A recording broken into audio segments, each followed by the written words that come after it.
మీకు చేరుతారే మాట్లాడుతుంటే సమయాభావం వల్ల నేను ఎక్కువ మామూలుగా 10 మంది తెలుగుదేశం 5 జనసేన 2 బీజేపీకి అనుకున్నాం. ఇంకెవరైనా మాట్లాడాల్సుకుంటే తప్పకుండా ఎవరైనా మాట్లాడచ్చు. క్లుప్తంగా అవజేయాలి. ఎందుకంటే అందరూ దూరాభాగాల నుంచి వచ్చారు భోజనానికి.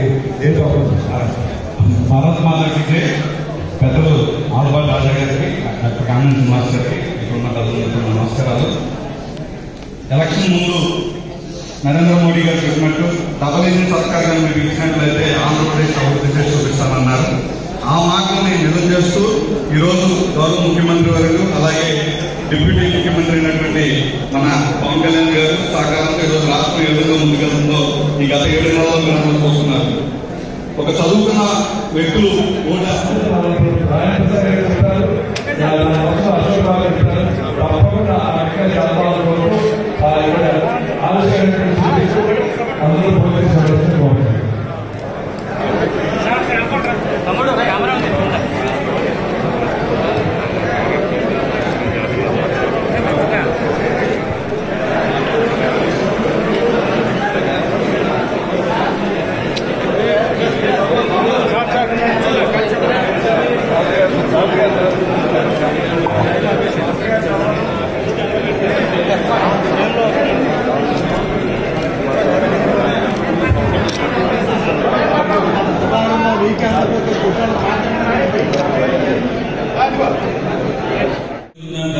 పెట్టారు. ఇక్కడ కరెక్ట్ గా ఫాలో చేస్తున్నారు.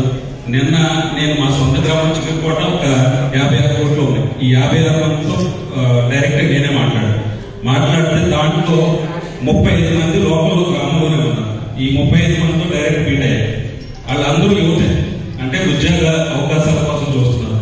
మీరు రాజేంద్ర ప్రసాద్ గారు ఎమ్మెల్యే గారు మాట్లాడేటప్పుడు ఈ ఉద్యోగ అవకాశాల గురించి కూడా చెప్పాలని కోరుకుంటూ జైనటువంటి రాజేంద్ర ప్రసాద్ గారికి నమస్కారం. ఇక్కడ వచ్చేసిన పెద్దలందరికీ కూడా నమస్కారాలు తెలియజేసుకుంటూ కామినేని శ్రీనివాస్ గారి పిలుపు చదువుకున్న గ్రాడ్యుయేట్స్ గెలుపుగా ఈ రోజున మనం ఈ సీఎంఆర్ కాలేజ్ నుంచి గెలుపు కేంద్రాన్ని ఎగరేయాలి. ఎందుకంటే మనం తీసుకున్నట్లయితే ఇక్కడికి వచ్చి రాగానే మనం 8 నెలల క్రితంకి వెళ్ళిపోయిన పరిస్థితి. ఎందుకంటే అప్పుడు మన ఆత్మీయ సమావేశాలన్నీ కూడా పెట్టుకుని ఇక్కడ చాలా పండగ వాతావరణంగా 5 నియోజకవర్గాన్ని అదేవిధంగా గెలిపించుకోవడం జరిగింది. మరి తానేడు బాబు గారు చెప్పినట్టుగా మన సెంటిమెంట్ కూడా ఇక్కడి నుంచి వర్కౌట్ అవుతుందని చెప్పేసి రాజేంద్ర ప్రసాద్ గారి గెలుపు నామినల్ అని చెప్పేసి తెలియజేసుకుంటా ఉన్నా నేను. మరి పెద్దలు డాక్టర్ కామినేని శ్రీనివాస్ గారు ఎమ్మెల్సీ ఎన్నికలు అభ్యర్థిని డిక్లేర్ చేసినప్పటి నుంచి కూడా మరి మనందరికీ కూడా బాధ్యతలు ఇస్తూ ఓట్లన్నీ కూడా ఎక్కించి ఈ రోజు వరకు కూడా ఆయన పూర్తి స్థాయి ఎఫెక్ట్ అంతా కూడా ఎమ్మెల్సీ ఎన్నికల్లో పెట్టారు. ఖచ్చితంగా ఈ యొక్క మనకున్న 8,000 ఓట్ల నుంచి మెజార్టీ 7,000 ఓట్ల వరకు కూడా డాక్టర్ కామినేని శ్రీనివాస్ గారి మీద ఉన్న నమ్మకంతో రాజేంద్ర ప్రసాద్ గారికి వేస్తారని చెప్పి తెలియజేసుకుంటూ నాకు ఈ అవకాశం ఇచ్చిన పెద్దలందరికీ కూడా ఈ రోజు మనం ఉమ్మడి కృష్ణా గుంటూరు జిల్లా ఎలక్షన్స్ కి ఇక్కడ సమావేశమయ్యాం. ఈ రోజు గ్రాడ్యుయేట్స్ ఎంత నష్టపోయారనేది గత ప్రభుత్వంలో ఎంత నష్టపోయారనేది మన అందరికీ తెలుసు. అందరం చూసాం.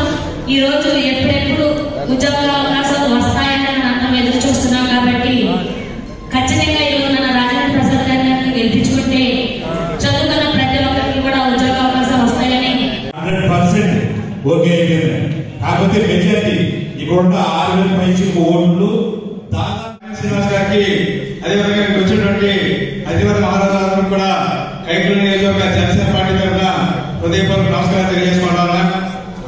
ఇక్కడ ఇచ్చేసినటువంటి అతిథులకు కానీ అదేవిధంగా జనసేన పార్టీ తరఫున మాట్లాడుతున్నాను కాబట్టి మా జనసేన సైనికులందరూ కూడా ఒక బాధ్యత ఉంది. ఎందుకంటే ఆ బాధ్యత ఏంటంటే ఇవాళ 2019లో మన పార్టీ జనసేన పార్టీ ఓడిపోయిన తర్వాత పార్టీని ఒక క్రమశిక్షణతో ఆయన జీవితానంతా కూడా దారిపోసి ఒక సుదీర్ఘమైన రాజకీయ చరిత్ర కుటుంబానికి వచ్చినటువంటి శ్రీ నాదెళ్ల మనోహర్ గారు ఇవాళ మన పార్టీలో నెంబర్ 2గా ఉండి పవన్ కళ్యాణ్ గారికి చేదోడు వాదోడుగా ఉన్నారంటే దానికి కారణం మన ఆలపాటి రాజా గారి త్యాగం.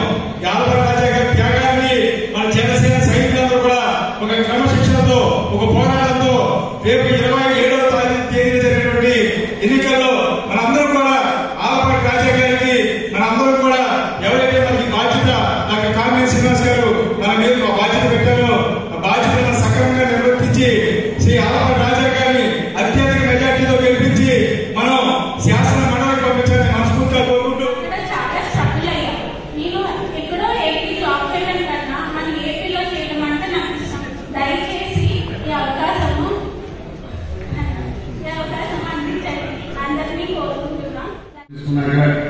ఉపాధ్యాయ స్కూల్స్ నుంచి కూడా వర్క్ చేసుకుని మీ అన్న కమిట్మెంట్ తోటి ఇంతమంది ఇచ్చేందుకు నిజంగా మీ యొక్క కమిట్మెంట్. ఎందుకంటే మీరు దగ్గరికి ఒక్క విషయంలో ఎప్పుడు కూడా ఏ రకమైన ఇబ్బంది శ్రీనివాస్ గారు కానీ మేము కానీ పార్టీ పరంగా కానీ రాజకీయంగా కానీ ఏ ఉద్యోగస్తుల్ని కూడా ఇబ్బంది పెట్టాలి. మీరు ఎవరిని కూడా ఏ ఉపాధ్యాయుని కూడా ఎవరిని ఇబ్బంది పెట్టకుండా శ్రీనివాస్ గారైనా మీరైనా ఉద్యోగ మిత్రులుగా ఉపాధ్యాయ బంధువుగానే పిలవబడాలి.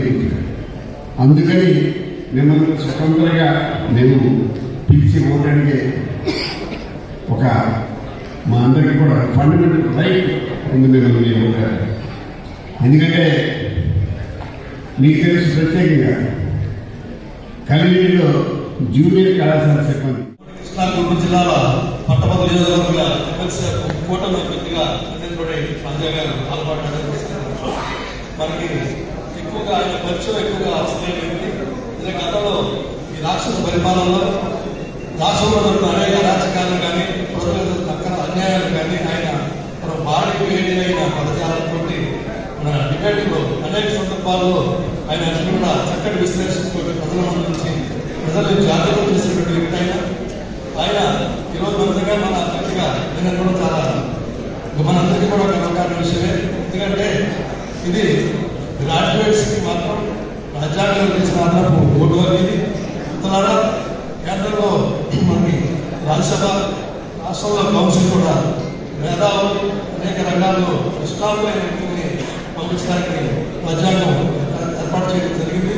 గతంలో మనం చూసుకుంటే కనుక గుంటూరు కృష్ణా జిల్లాలో పార్టీ ఎదురైనటువంటి గౌరవ రోసయ్య గారు, విధంగా దూకుడు జ్ఞానం గారు, కైకి గారు, వెంటపడ రామారావు గారు ఇలాంటి సభలో పనిచేసి సభ గౌరవాన్ని అలాగే మనకి గౌరవ గారు శ్రీనివాస్ గారు, అన్నగారు వెంకటరావు గారు అనేక మంది మన ప్రాంతం నుంచి గ్రాడ్యుయేట్స్.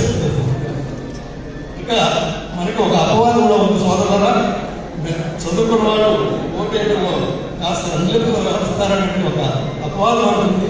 అందులో కొంత నిజం కూడా ఉంది. కనుక మేధావులు మౌనం సమాజానికి శాపంగా పరిస్థితి. అందరూ కూడా ఓటేసి బూతులు పూర్తిగా ఉంటాయి మనకి నియోజకవర్గంలో.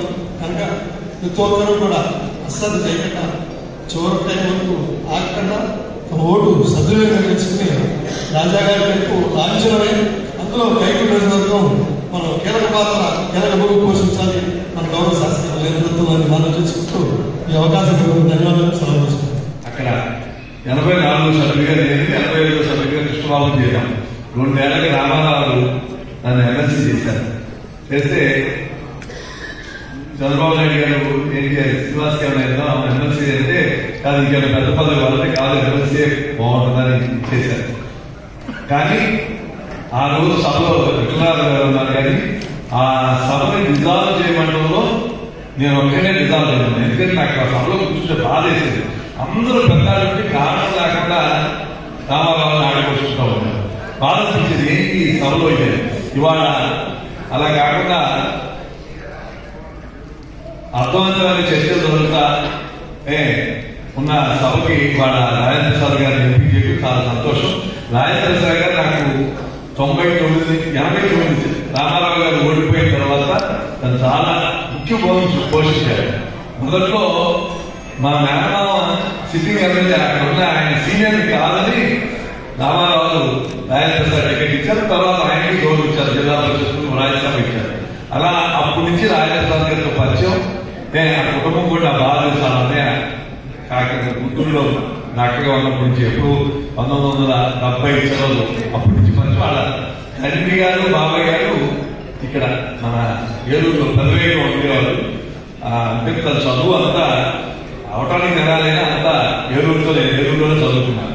రాజకీయాలు మాట్లాడుకుంటాం, వీడిని ఎట్లా పడతాయి, వాడిని ఎట్లా పడతాయి, ఏ రకంగా గెలవాలి, కామినేని శ్రీనివాస్ గారిని ఎట్లా పడేయాలి, నేను ఎట్లా పైకి రావాలి, విద్యా ఆలోచన చెప్తే ఈ రాష్ట్రాన్ని ముందుకు తీసుకెళ్లి ఈ రాష్ట్రంలో ఉన్న మిమ్మల్ని అందరినీ కూడా ఆనందంగా చూసేలాగా అన్ని వనరులతో కూడినటువంటి అభివృద్ధి సాధించేలాగా ఆలోచన చేయగలిగినటువంటి నాయకత్వం ఎక్కడుంది అని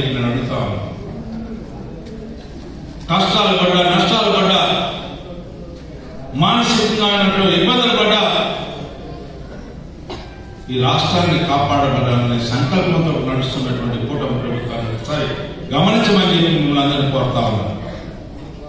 ఇది మన బాధ్యత. ఈ కూటమి ప్రభుత్వాన్ని కాపాడుకోవాల్సినటువంటి బాధ్యత మనందరి పురస్కారాల మీద ఉంది.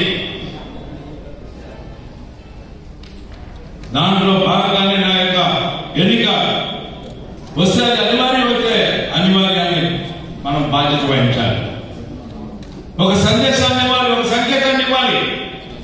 ఈ విజయంతో ఒక మంచి ప్రభుత్వానికి ఈ విజయం ఒక మద్దతు అని చెప్పి చెప్పాల్సినటువంటి బాధ్యత ఈనాడు మీ అందరి మీద ఉంది అని చెప్పి నేను భావిస్తాను.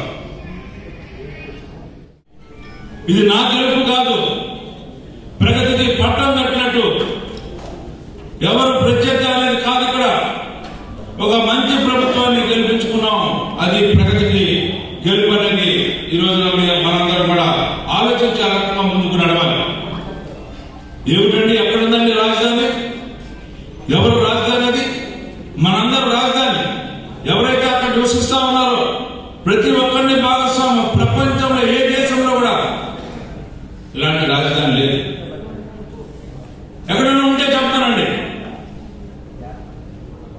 అలాంటి రాజధాని ప్రజల యొక్క భాగస్వామ్యంతో అక్కడ ఎవరైతే నివసిస్తా ఉన్నారో, చిన్నవాడ పెద్దవాడ లేకపోతే ఏ కులం ఏ గోత్రం అనేది కాకుండా ప్రతి ఒక్కరిని భాగస్వామ్యం చేసి నాది రాజధాని అనుకునేలాగా చేసినటువంటి ఒక మహత్తరమైన ప్రయోగం చేసినటువంటి నాయకత్వాన్ని మట్టు పెట్టడానికి వెనకాడలేదు. మసిపూసి మారేడుగా గీయడం ప్రతి రోజు ప్రతి నిత్యం ఆడింది ఆట పాడిందే పాటగా వ్యవహరించినటువంటి తీరు. మళ్ళా ఈనాడు రంగప్రవేశం. ఈ మధ్య లండన్ వెళ్ళారట, కొత్త రంగం ఎక్కించుకున్నారట. అందుకనే 1 కాదు 2 అంటున్నాడు. మనకేం అర్థం కాదు. నేను 1 కాదు 2 అంటే ఏంటో అని.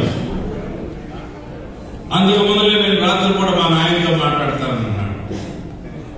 మరి మీ అందరికీ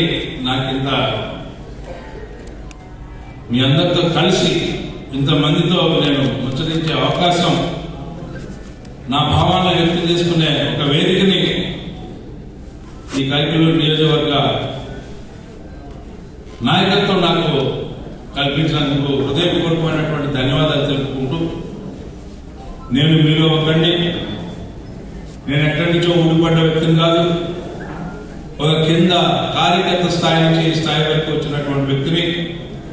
మీలో ఒకటిగా రాజకీయాలంటే ఆపేక్షతో వచ్చిన వాడిని, దోచుకోవడానికి కాదు సేవ చేయడానికి వచ్చిన వాడిని, మీతో సహచరుడిగా ఉండడానికి వచ్చిన వాడిని, మీలో ఒకటిగా ఉండడానికి వచ్చిన వాడిని. అందుకే మీ అందరూ ఆశీస్సులు, మీ అందరి ఆశీస్సులు నాకు ఉండాలని కోరుకుంటూ ఎప్పుడూ మీతోనే ఉంటాను అని చెప్పి మనవి చేసుకుంటూ